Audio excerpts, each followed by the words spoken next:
Channel like کریں، subscribe کریں اور بیل بٹن پر کلک کریں۔ السلام علیکم۔ یہ نظام قدرت ہے کہ انسان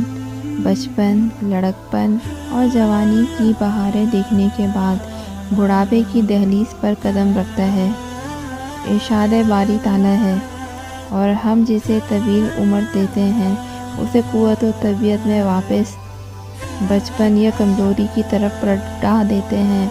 پھر کیا وہ عقل نہیں رکھتے؟ یعنی عمر رسیدہ افراد اپنی کمزوری، ناتوانی اور ضعیف العمری کی وجہ سے ذہنی اور جسمانی لحاظ سے بچے کی مانند ہو جاتے ہیں، جو کل تک دوسروں کا بوجھ اپنے کندھوں پر اٹھایا کرتے تھے، آج وہ خود عمر کی اس منزل پر دوسروں کے رحم و کرم پر ہوتے ہیں اور ان کی خدمت و محبت کے محتاج ہو جاتے ہیں۔ ایسی صورت میں حسن سلوک کا تقاضا یہ ہے کہ انہیں نوکروں یا حالات کے رحم و کرم پر چھوڑنے کے بجائے ان کی کمزوریوں اور ناتوانیوں کا مداوا بننے کی کوشش کی جائے۔ کسی کی تھوڑی سی محبت اور احساس میں گونی ہوئی توجہ انہیں اس عمر میں جینے کی نئی راہ دے سکتی ہے، اور اس کے عوض بارگاہ الہی سے عظیم اجر عطا ہوتا ہے۔ عمر رسیدہ افراد کے ساتھ حسن سلوک کے بارے میں فرامین رحمت عالم صلی اللہ علیہ وسلم بڑے واضح اور اہمیت کے حامل ہیں۔ حضرت انس رضی اللہ تعالیٰ عنہ روایت کرتے ہیں کہ آپ صلی اللہ علیہ وسلم نے فرمایا، جو جوان کسی بوڑھے کی عمر رسیدگی کے باعث اس کی عزت کرتا ہے، اللہ تعالیٰ اس جوان کے لیے کسی کو مقرر فرما دیتا ہے جو اس کے بڑھاپے میں اس کی عزت کرے گا۔ اسلام ایک آفاقی اور ہمہ گیر دین ہے جس میں زندگی گزارنے کے تمام تر طریقے اور انسانی ضروریات کی تکمیل کی مکمل تفصیلات ملتی ہیں۔ حقوق انسانی کی جتنی رعایت اور احترام کی تاکید ہمیں دین اسلام میں ملتی ہے وہ دوسرے مذاہب میں کہیں نہیں ملتی۔ پھر حقوق انسانی میں بطور خاص معمر افراد کے حقوق کا معاملہ درپیش ہو تو اسلام کا رویہ محض عدل و انصاف تک محدود نہیں رہتا بلکہ سراسر احسان پر مبنی قرار پاتا ہے۔ ہمارا دین اس قدر خوبصورت اور آسان ہے کہ یہ عمر رسیدہ افراد کی خدمت اور ان کی عزت و تکریم کو باعث برکت قرار دیتا ہے۔ حضور صلی اللہ علیہ وسلم کی حیات مبارکہ کا بغور مطالعہ کرنے سے پتہ چلتا ہے کہ آپ صلی اللہ علیہ وسلم عمر رسیدہ افراد کا بے حد ادب و احترام فرمایا کرتے تھے، جس کی ایک جھلک ہمیں فتح مکہ کے بعد رونما ہونے والے حیرت انگیز واقعات میں نظر آتے ہیں، جب حضرت ابو بکر صدیق کے بوڑھے والد آپ صلی اللہ علیہ وسلم کے دست مبارک پر اسلام قبول کرنے کے لیے مجلس میں لائے گئے تو آپ صلی اللہ علیہ وسلم نے ان کی تعظیم میں کیا الفاظ ارشاد فرمائے۔ حضرت ابو بکر صدیق رضی اللہ تعالیٰ عنہ فرماتے ہیں، میں اپنے والد محترم حضرت ابو قحافہ رضی اللہ تعالیٰ عنہ کو حضور صلی اللہ علیہ وسلم کی بارگاہ میں لایا تو آپ صلی اللہ علیہ وسلم نے فرمایا، آپ اپنے والد بزرگوار کو گھر میں ہی رکھتے، میں خود وہاں آ جاتا۔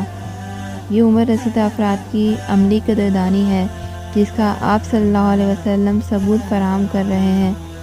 آپ صلی اللہ علیہ وسلم نے ان کی تعظیم کرتے ہوئے یہ تصور نہ کیا کہ ابو قحافہ ایک طویل عرصے تک کفر کی حالت میں رہے،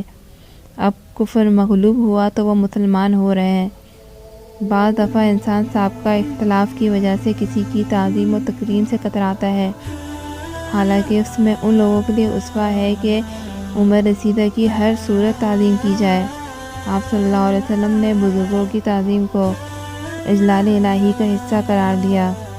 حضرت ابو موسیٰ اشعری رضی اللہ تعالیٰ عنہ فرماتے ہیں کہ حضور صلی اللہ علیہ وسلم نے فرمایا،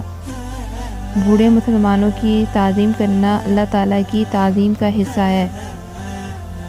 اسی طرح بزرگوں کی عزت و تکریم کی عظمت کے بارے میں حضرت انس سے روایت کرتے ہیں کہ آپ صلی اللہ علیہ وسلم نے فرمایا، بے شک میری امت کے معمر افراد کی عزت و تکریم میری بزرگی و عظمت سے ہے۔ حضور صلی اللہ علیہ وسلم کی عمر رسیدہ افراد کے ساتھ احساس سے ہمدردی کی اس سے بڑی مثال کیا ہو سکتی ہے کہ باجماعت نماز میں عمر رسیدہ افراد کی موجودگی کی وجہ سے حقیرت میں تخفیف فرمانے کی تاکید فرماتے ہیں، جیسا کہ حدیث مبارکہ سے ثابت ہے کہ حضرت ابو مسعود انصاری رضی اللہ تعالیٰ عنہ فرماتے ہیں، ایک شخص عرض گزار ہوا، یا رسول اللہ، خدا کی قسم میں صبح کی نماز پہ فلاں کی وجہ سے رہ جاتا ہوں، جو ہمیں لمبی نماز پڑھاتے ہیں۔ میں نے حضور صلی اللہ علیہ وسلم کو نصیحت کرنے میں اس روز سے زیادہ ناراض نہیں دیکھا۔ فرمایا، تم میں سے کچھ لوگ نفرت دلانے والے ہیں، بس جو تم میں سے لوگوں کو نماز پڑھائے تو ہلکی پڑھانی چاہیے، کیونکہ ان میں کمزور، بوڑھے اور ضرورت مند بھی ہوتے ہیں۔ حضرت حسن بن مسلم سے روایت ہے کہ حضور صلی اللہ علیہ وسلم نے فرمایا، یہ اللہ کے جلال اور بزرگوں کی تعظیم میں سے ہے کہ اس مسلمان کی تعظیم کرنا جس کے بال سفید ہو چکے ہیں۔ حضرت سہل بن سعد رضی اللہ تعالیٰ عنہ سے روایت ہے، حضور صلی اللہ علیہ وسلم کی خدمت میں ایک پیالہ پیش کیا گیا تو آپ نے اس میں سے نوش فرمایا، اور آپ کے دائیں جانب ایک نوعمر لڑکا تھا اور بائیں جانب عمر رسیدہ حضرات تھے۔ حضور صلی اللہ علیہ وسلم نے فرمایا، اے لڑکے، کیا تم اجازت دیتے ہو کہ میں یہ عمر رسیدہ لوگوں کو دے دوں؟ اس حدیث مبارکہ میں غور طلب امر یہ ہے کہ آپ صلی اللہ علیہ وسلم نے معمر افراد کے بائیں جانب بیٹھے ہونے کے باوجود اس بات کی کوشش کی کہ مشروب کا آغاز بڑوں ہی سے ہو، اس کے لیے بچے سے اجازت بھی مانگی۔ مذکورہ احادیث مبارکہ سے عمر رسیدہ افراد کی عزت و تکریم کا درس ہمیں اسوہ رسالت مآب صلی اللہ علیہ وسلم سے ملتا ہے۔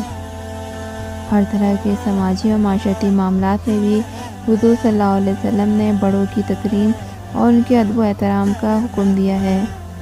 حضرت عبداللہ بن سہل اور محیصہ بن مسعود خیبر پہنچے تو وہ دونوں باغات میں ایک دوسرے سے الگ ہو گئے۔ اسی اثنا میں عبداللہ بن سہل شہید کر دیے گئے تو عبد الرحمن بن سہل اور مسعود کے بیٹے حبیصہ اور محیصہ حضور صلی اللہ علیہ وسلم کی خدمت میں حاضر ہوئے اور اپنے ساتھی کے معاملے میں انہوں نے گفتگو کی، جس کا آغاز عبد الرحمن نے کیا، جبکہ وہ سب سے چھوٹے تھے۔ اس پر حضور صلی اللہ علیہ وسلم نے فرمایا، بڑے کے مرتبے اور عزت کا خیال رکھو۔ درجے والا احادیث مبارکہ سے یہ بات بخوبی واضح ہو جاتی ہے کہ آپ صلی اللہ علیہ وسلم نے ہر موقع پر بوڑھوں کا لحاظ فرمایا اور ان کا اکرام آپ صلی اللہ علیہ وسلم نے انسانیت کی بنیاد پر کیا۔ ہر قسم کی رشتہ داری اور تعلق سے بالا تر ہو کر آپ صلی اللہ علیہ وسلم نے عمر رسیدہ کے اکرام کو ترجیح دی۔ حضور صلی اللہ علیہ وسلم نے جہاں اقتصادی، معاشرتی، اخلاقی اور معاشی حقوق کی ادائیگی کا حکم دیا ہے، وہاں بالخصوص عمر رسیدہ افراد کو بہت سے حقوق دیے ہیں، انہیں قابل عزت و تکریم اور باعث و برکت و رحمت قرار دیا ہے۔ حضرت انس سے روایت ہے کہ حضور صلی اللہ علیہ وسلم نے فرمایا، تمہارے بڑوں کے ساتھ ہی تم میں خیر و برکت ہے۔ حضرت انس بن مالک سے روایت ہے کہ حضور صلی اللہ علیہ وسلم نے فرمایا، جب مسلمان بندہ 40 سال کا ہو جاتا ہے تو اللہ تعالیٰ اس سے 3 طرح کی بلائیں دور کر دیتا ہے، جنون، کوڑ اور برس، اور جب 50 سال کا ہو جاتا ہے تو اللہ تعالیٰ اس کے حساب میں تخفیف کر دیتا ہے، اور جب 60 سال کا ہو جاتا ہے تو اللہ تعالیٰ اسے اپنی طرف جھکنا نصیب فرماتا ہے، اور جب 70 سال کی عمر کا ہو جاتا ہے تو آسمان والے اس سے محبت کرنے لگتے ہیں، اور جب 80 سال کا ہو جاتا ہے تو اللہ تعالیٰ اس کی نیکیاں ثابت رکھتا ہے اور اس کی برائیاں مٹا دیتا ہے،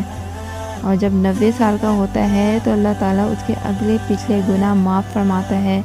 اور اس کے گھرانے کے آدمیوں کے بارے میں اسے شفاعت کرنے والا بناتا ہے، اور آسمانوں میں لکھ دیا جاتا ہے کہ اللہ کی زمین میں اس کا قیدی ہے اور اس کے گھر والوں کے حق میں اس کی سفارش قبول فرماتے ہیں۔ عہد رسالت مآب صلی اللہ علیہ وسلم کے علاوہ عہد خلافت راشدہ میں بھی عمر رسیدہ افراد کے حقوق کا خصوصی خیال رکھا گیا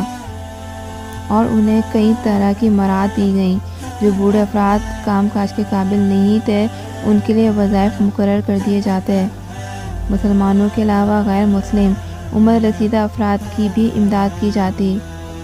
جس کا عہد فاروقی کی درجے والا مثال سے واضح اندازہ ہوتا ہے۔ حضرت عمر فاروق رضی اللہ تعالیٰ عنہ ایک جگہ سے گزر رہے تھے، دیکھا کہ ایک نابینا بوڑھا بھیک مانگ رہا ہے۔ آپ نے بھیک مانگنے کا سبب دریافت کیا تو اس نے کہا، الجزیہ والحاجات، یعنی جزیہ اور معاشی ضروریات نے مجبور کر دیا ہے۔ حضرت عمر رضی اللہ تعالیٰ عنہ نے اس کا ہاتھ پکڑا اور اپنے گھر لے جا کر کچھ عطا کیا، پھر بیت المال میں لے جا کر خزانچی کو حکم دیا،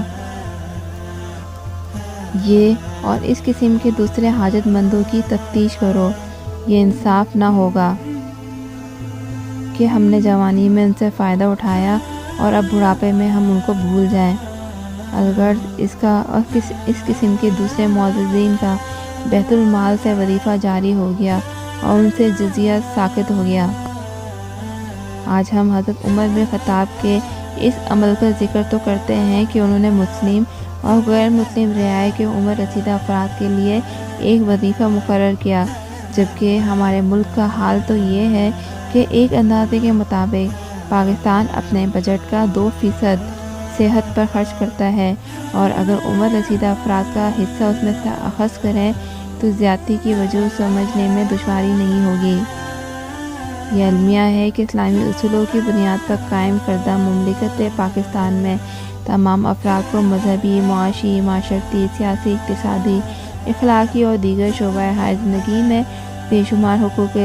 اسلامی قوانین کے روشنی میں دینے کا حق تو بیان کیا گیا ہے، تاکہ ایک حقیقی اسلامی ریاست میں ان حقوق سے تمام شہری مستفید ہو سکیں،